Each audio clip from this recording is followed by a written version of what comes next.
Premièrement, Momo, félicitations pour ta victoire à MFL. Momo, moi je suis ton frère, je te connais personnellement, mais je voudrais que tu te présentes au public. Moi je m'appelle Mohamed Bakouchi, j'ai 22 ans. Depuis samedi, je suis le nouveau champion heavyweight MFL. J'ai plusieurs combats à mon répertoire, mais le combat de samedi m'a permis de développer et d'acquérir une ceinture. Donc, je suis vraiment fier, beaucoup de travail, ça a fini par porter fruit. Momo, on a fait des arts martiaux ensemble quand on était jeunes. On est allé au secondaire ensemble, mais tu n'avais pas de discipline en particulier. Qu'est-ce qui a fait qu'aujourd'hui tu as été passionné par les arts martiaux mixtes? Honnêtement, j'ai jamais vraiment été intéressé par les arts martiaux mixtes. Depuis que je suis petit, je m'intéressais vraiment vers la boxe. C'est pour ça que vers le secondaire, j'ai commencé à boxer. Ça se passait super bien et tout, mais j'étais jeune encore, j'avais pas encore Vraiment, mes idées n'étaient pas assez claires. Fait que j'ai fait 1 mois, 2 mois, mais j'arrêtais pendant des 6 mois. Et je me disais tout le temps que le lendemain, j'allais recommencer. L'élément clé, qu'est-ce qui s'est passé? C'est un jour. C'était l'anniversaire d'un de mes amis qui s'appelle Eddie Charchot. On est allé voir le combat de GSP contre Nick Diaz. On a regardé le combat.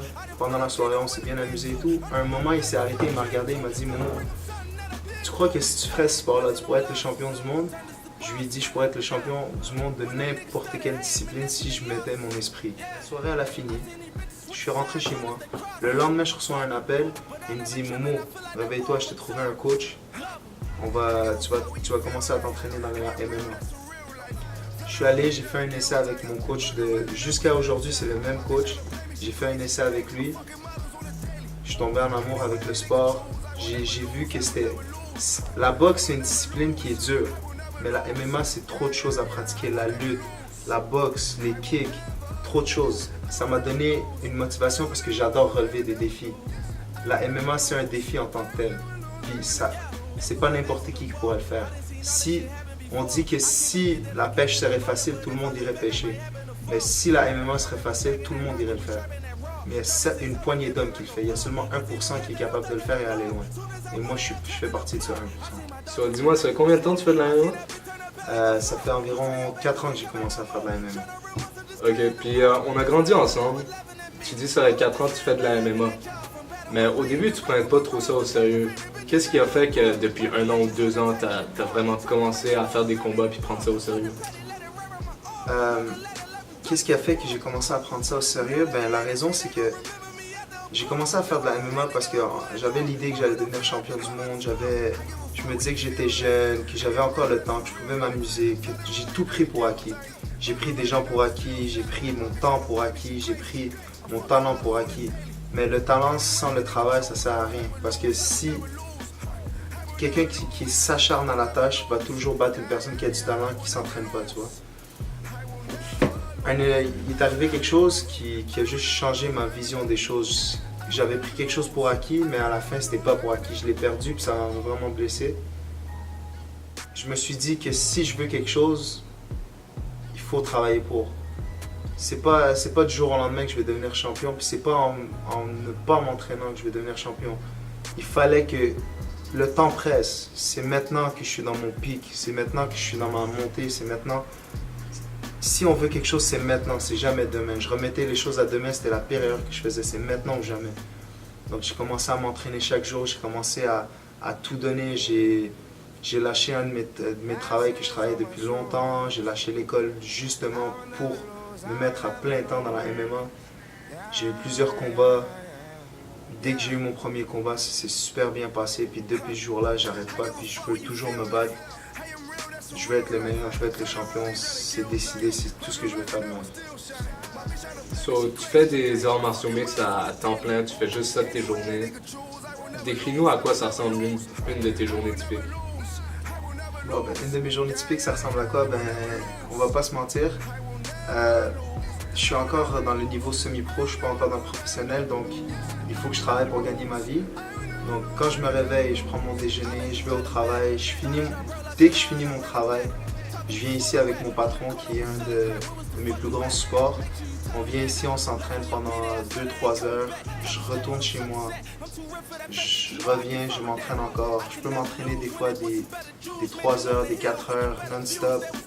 Parce que la MMA consiste à plusieurs disciplines mélangées ensemble. Tu n'auras jamais assez de temps. Si tu dis que tu t'es entraîné au maximum, c'est pas vrai parce qu'il y a toujours quelque chose à entraîner. Soit la lutte, soit le sol, soit la boxe, soit les kicks. C'est jamais fini. Il y a toujours quelque chose à entraîner. C'est aussi physique que mental. Si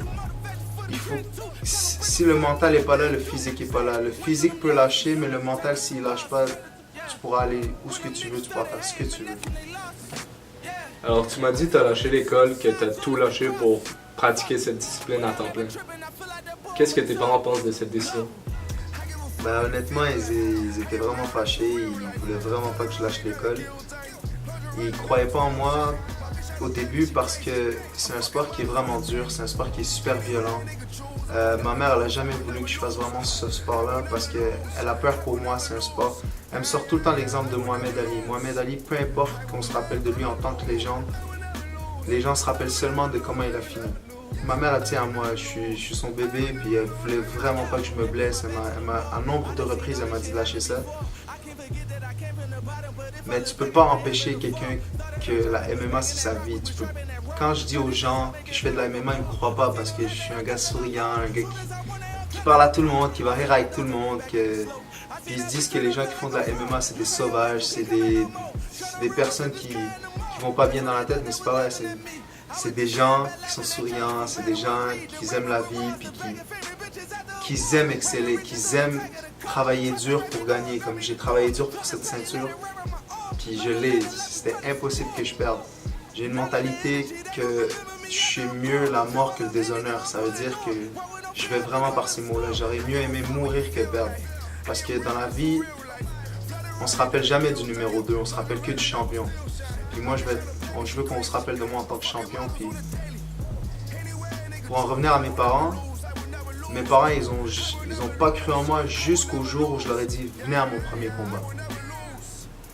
Ils sont venus à mon premier combat, ils étaient stressés, mon père avait peur pour moi, ma mère avait peur pour moi. Elle a vu mon adversaire, elle a dit non fiston, ne fais pas ça. Mais dès que le combat a commencé, premier round a fini, deuxième round on a fini, troisième round, l'adversaire n'était plus là, moi j'étais là. Ils étaient encore stressés, mais dès que quand j'ai fait mon deuxième combat, puis j'ai knock-out le gars au premier round, ils ont su qu'il y avait du potentiel, puis je pouvais aller loin. Puis après, ça a juste continué. Puis maintenant, depuis que j'ai ramené la ceinture, ils sont encore plus avec moi. Ils investissent sur moi.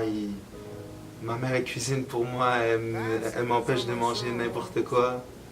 Des fois, ça m'énerve, mais pas le choix. Ils croient en moi, puis je suis vraiment fier. Puis un jour, je pourrais leur ramener la ceinture de la UFC. Puis je dirais à ma mère, tu peux arrêter de travailler. Puis à mon père, tu peux retourner au pays. Puis je vais m'occuper de lui. Chaque personnalité qui cherche du succès a un but, se donne un but à court terme puis un but à long terme. Parle-nous de tes buts, toi.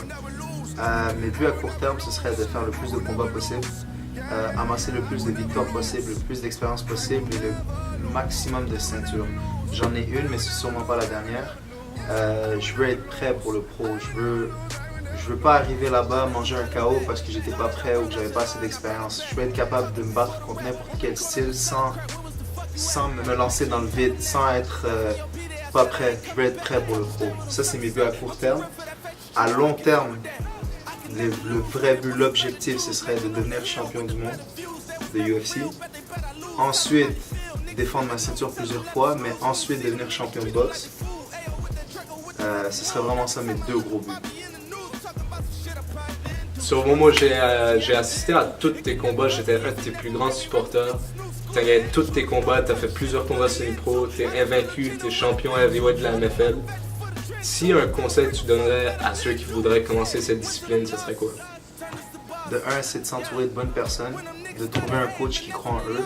Ça, c'est le truc le plus dur. C'est trouver un coach qui croit en toi, que quand tu as des mauvaises journées, il est là pour te supporter. Jamais lâcher quand c'est dur. Comme j'ai dit, si ce serait facile, tout le monde le ferait. D'être vraiment déterminé puis d'être sûr que c'est ça qu'on veut faire. puis que ce soit une passion, c'est quelque chose que tu aimes faire. Pas que tu viens puis que tu n'as pas envie de t'entraîner, tu comprends? C'est comme les gens qui vont au travail le matin, ils veulent pas y aller. Mais moi, quand je dois aller m'entraîner, je suis content d'y aller parce que j'aime vraiment ça.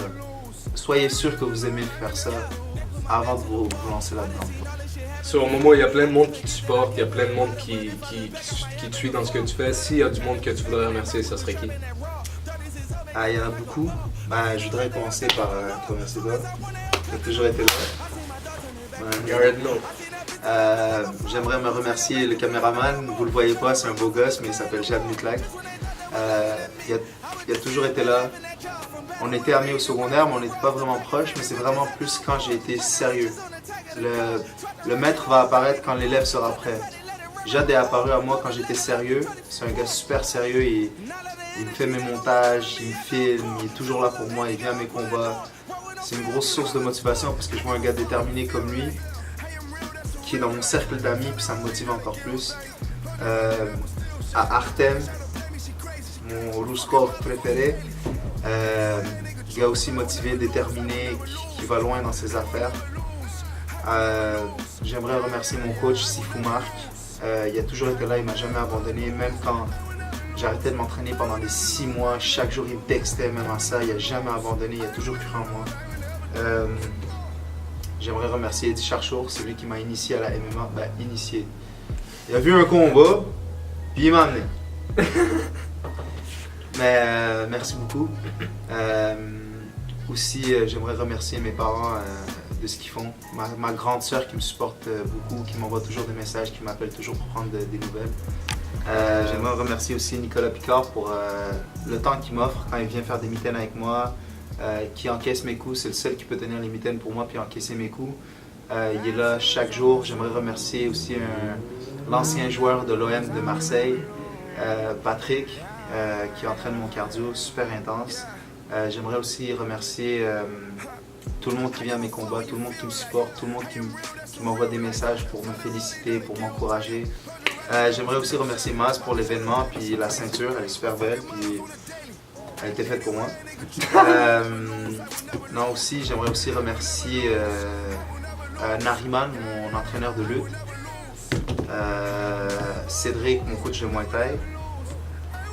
J'aimerais remercier tous mes training partners, tout le monde qui me donne de l'énergie ici au gym. J'aimerais remercier IGA Extra Picard, super marché. Allez faire un tour, de la bonne bouffe, de la bonne viande de qualité.